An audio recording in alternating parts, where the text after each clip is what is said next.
I'm Neil Kardos with Harity, sharing some tips for better patent application drafting. It's common to use terms like first and second in patent claims, such as receiving a first signal and transmitting a second signal.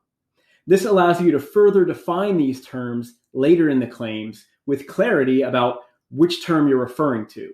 For example, the first signal is an analog signal and the second signal is a digital signal. So in my practice, I use these terms all the time, and I've actually discovered a few scenarios where these terms can cause confusion.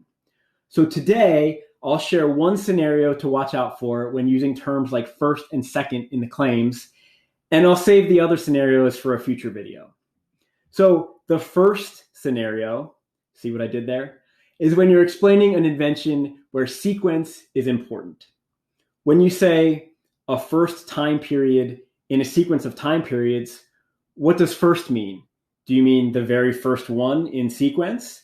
Maybe. I think a reasonable interpretation in the patent world would be that you mean any of the time periods in the sequence, and you're using the term first as a label to differentiate that time period from other time periods that show up in the claims.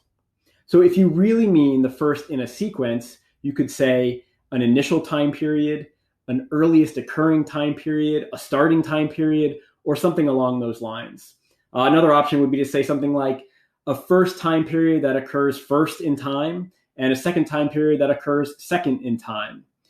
So regardless of which terminology you use, the key is that when you encounter an invention where sequence is important, be careful with your use of terms like first and second, and make sure you spend some extra time in the specification and figures to explain what you mean. I hope this helps. Thanks for watching.